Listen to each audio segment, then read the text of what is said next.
मेहमान जनाब शाहिद खाकान अब्बासी, साबिक वज़ीर-ए-आज़म पाकिस्तान और कन्वीनर अवाम पाकिस्तान पार्टी। बहुत शुक्रिया शाहिद खाकान अब्बासी साहब। ईद तो आपकी गुजर गई, मगर कुर्बानी भी हो गई और अभी तक एक बड़ी सियासी जमात के लीडर जो हैं वो जेल में ही हैं। तो क्या आपकी तवक्को थी कि 2 साल तो हो गए हैं, अब कितना ज़्यादा एक शख्स को जेल में रखा जा सकता है? और बतौर एक सियासतदान अभी सारी सूरत हाल को कैसे देख रहे हैं? तो ये सियासी लीडरों को जेल में रखना कोई नई बात नहीं है। ये हर सियासी लीडर जेल में गया है तो मजबूत होकर निकला है, ये भी तारीख बताती है। बहरहाल आज मेरे ख्याल है कुछ इस तफरीक को, इस निफाक को ख़त्म करने की ज़रूरत है। ये एक मौका है, जो यकजहती का माहौल आपको मिला है मुल्क के अंदर इस हिंदुस्तान की जारियत के बाद और उसकी शिकस्त के बाद, इसको इस्तेमाल करने की ज़रूरत है। इसको कौन इस्तेमाल कर रहा है आपके ख्याल में? कैसे इस्तेमाल हो रहा है इसका? क्योंकि बताया तो इस मौके से भी कोई फायदा नहीं उठाया गया। जी नहीं उठाया गया अभी तक। अभी भी वक्त है कि सोच ऐसी बनाएं कि हमने किस तरह मिलकर मुल्क को आगे लेकर जाना है। अगर अपना हदफ मुल्क का मुस्तकबिल रखेंगे तो आपको जवाब मिल जाएगा। अगर आप अपना मुफाद सब रखेंगे तो फिर मुश्किल है। ये किसके लिए कह रहे हैं आप? मैं सबके लिए कह रहा हूँ। अच्छा। मैं सबके लिए कह रहा हूँ, जो अपोजिशन में है, जो हुकूमत में है। लेकिन अब तो लगता है कि हुकूमत के हौसले बुलंद हो गए हैं, इस्टेब्लिशमेंट के हौसले बुलंद हो गए हैं। भारत के साथ जो जंग में एक बरतरी हासिल हुई है वाज़े तौर पे, उसके बाद फराख दिली का मुजाहरा करने की बजाय तो लगता ही है कि दिल और भी सख्त हो गए हैं और कोई लचक की गुंजाइश ख़ास तौर पे हुकूमत या इस्टेब्लिशमेंट की तरफ से तो नज़र नहीं आ रही। मैं ये कह रहा हूँ कि जो ये ताकत का जोम होता है ना, इक़्तिदार का जो जोम होता है, इसको वो एक तरफ करके मुल्क की मुफाद को देखें तो उसमें आपको हल मिलेगा। ये जब तक ये तफरीक दूर नहीं होगी, ये इंतशार सियासी ख़त्म नहीं होगा, आपका मुल्क तरक्की नहीं करेगा। ये बड़ी वाज़ेह हकीकत है जिसको हम मानने से इनकार कर रहे हैं। इसलिए आज ज़रूरत इस बात की है कि मुल्क में एक डायलॉग हो। मैं हुकूमत से भी कहता हूँ, आप कोई टीवी चैनल, आप भी एक सर्वे करा लें कि आज लोग किस चीज़ को मुल्क का हल समझते हैं। इलेक्शन किस अमल को किस अमल को, तो आपको यही नजर आएगा कि लोग चाहते हैं कि ये सियासी लीडर, इस्टेब्लिशमेंट, जुडिशरी, जो भी साहिब इख्तियार या इक़्तिदार हैं मुल्क में, ये इकट्ठे बैठे और मुल्क के मसाइल का हल निकालें। तो आज एक डायलॉग का प्रोसेस चाहते हैं मुल्क के अंदर। बतौर एक सियासतदान आपके ख्याल में इमरान खान क्या रोल प्ले कर सकते हैं सारी सूरत हाल को रिजॉल्व करने के लिए? देखिए, इमरान खान अपोजिशन में है, जेल में है, उनकी जमात ज़ेर-ए-ताब है, इसमें कोई दो राय नहीं है। तो ऐसे हालात में आपके पास एक ही रास्ता होता है, वो कन्फ्रंटेशन का होता है। वरना अगर आप कुछ भी वीकनेस दिखाएंगे, उसको आपका हरीफ भी इस्तेमाल करेगा और आपकी जो सपोर्ट बेस भी, क्योंकि वो एक ज़ात की वीकनेस नज़र आनी शुरू हो जाती है। लेकिन इससे ज़रा आपको ऊपर बढ़कर एक ज़रूरत है, और ये इमरान खान साहब कर सकते हैं क्योंकि उनकी जो सपोर्ट बेस इस वक्त है वो काफ़ी यानी बर्दाश्त कर लेगी। वो एक ऐसी सपोर्ट बेस है जो अपने लीडर की हर बात मानने को तैयार है।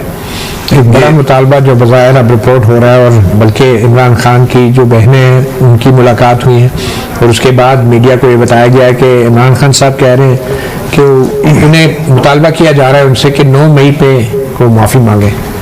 तो क्या अगर आप इमरान खान साहब की जगह होते और ऐसी सिचुएशन में, तो आप क्या करते वैसे?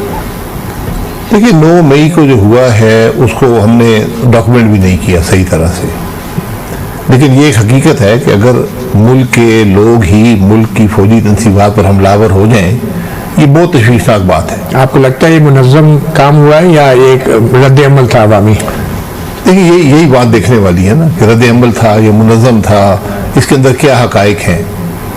कई जगह में मुनज़्ज़म बात नज़र आई है। मुनज़्ज़म इस हवाले से कि लोग इकट्ठे होकर वहाँ पर आए हैं उस जगह पर, और उन्होंने पहले से प्लान था कि हम ये करेंगे।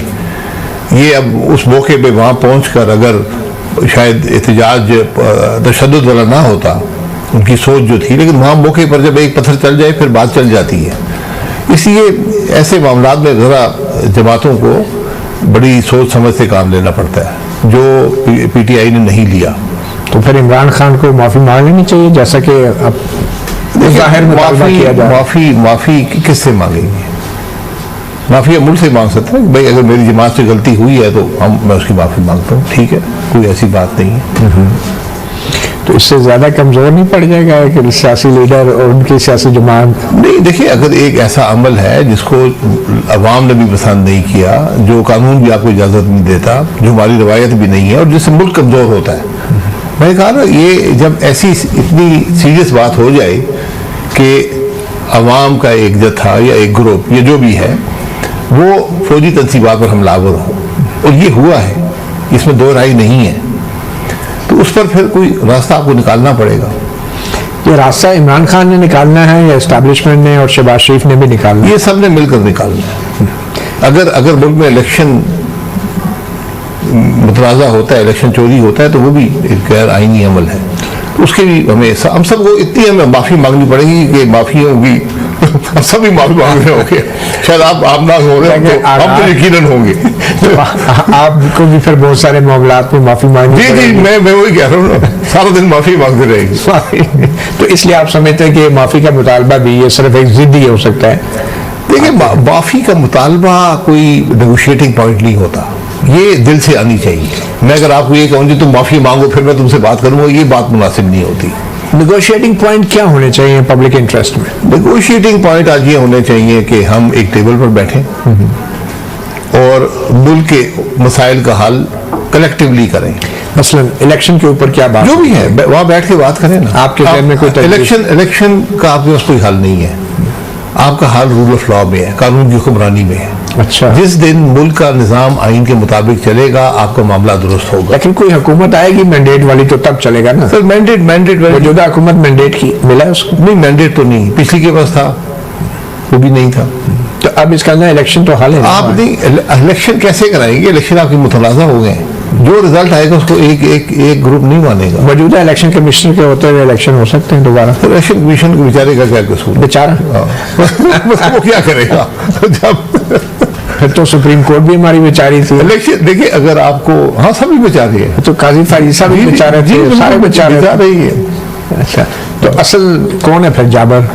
असल देखिए, जाबिर आपने निज़ाम को इतना ख़राब कर दिया है मुल्क में। देखिए, हम जो मर्जी सारा दिन कहते रहे, मुल्क में माशाल्लाह का लंबा दौर रहा है, आज हाइब्रिड हुकूमत है, हमेशा इन मामलों से बचना चाहिए।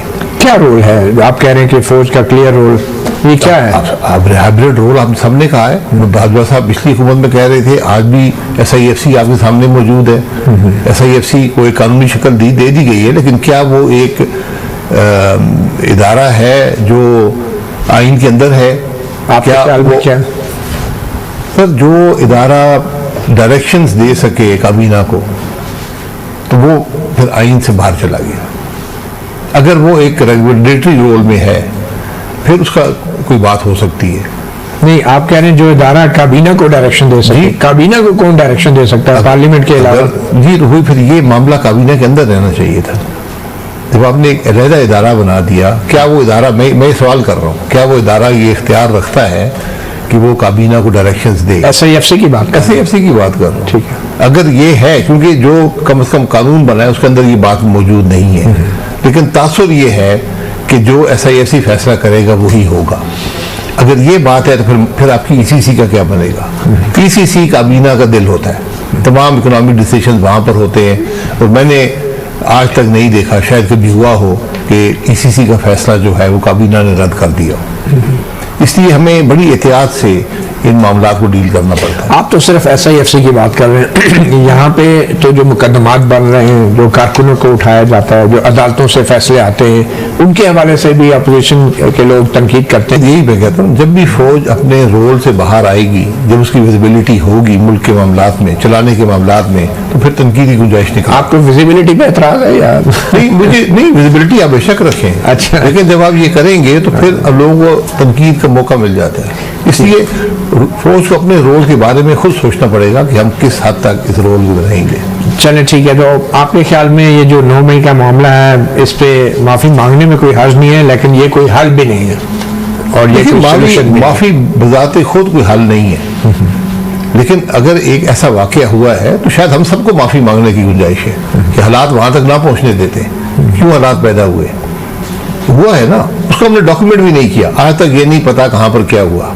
जो लाहौर में हुआ वो तो सबको नजर आता है, लेकिन वो लोग वहां पहुंचे कैसे? बात तो ये माफी तो सबको, गफलत में भी माफी मांगी। नहीं चले, गफलत में माफी मांग दी है। आपको हक तो नहीं है ना ये काम करने का। और वहां बहुत से बेगुनाह लोग मारे गए जो वहां से गुजर रहे थे। उनकी वो जो आपकी वो होती है टेलीफोन का जो नेट होता है उसमें उनका नाम आ गया तो वो भी CDR में। अच्छा, ये जो सजाएं दी गई हैं फौजी अदालतों की तरफ से और जेल में लोगों को भेजा गया और सुप्रीम कोर्ट ने भी उन सजाओं को अपहोल्ड कर लिया है, तो और फिर सिविलियन अदालतों की तरफ से भी 10-10 साल कैद, एक PTI के एक MNA को भी 10 साल कैद जो है सजा सुना दी गई है। आपको लगता है ये कुछ ज़्यादा सख्त सजाएं हैं, और या ये अमल जो था अदालती अमल, क्या ये मुनसिफाना? देखिए सख्त सजाएं हैं, लेकिन जो दफ़े लगाए गए थे उनके अंदर मौजूद है। इसीलिए मैं कहता हूँ जब आप कानून बनाते हैं तो पहले सोच लिया करें कानून क्या बना रहे हैं, किस पे इस्तेमाल होगा। तो ये ट्रायल फेयर ट्रायल हुए सबके? फेयर जो ट्रायल जब तक उसको रिवर्ट नहीं किया जाता फेयर ही समझते हैं। बाकी फेयरनेस की जो तशखीस है वो तो तारीख ही करती है। मैं और आप तो सारा दिन हम कह सकते हैं फेयर है या नहीं है, क्या उसको जुडिशरी उसको आपकी लीगल जो कम्युनिटी है कबूल कर रही है, क्या उसको जुडिशरी कबूल कर रही है, क्या उसको रिलीफ दिया है हाई कोर्ट ने या सुप्रीम कोर्ट ने।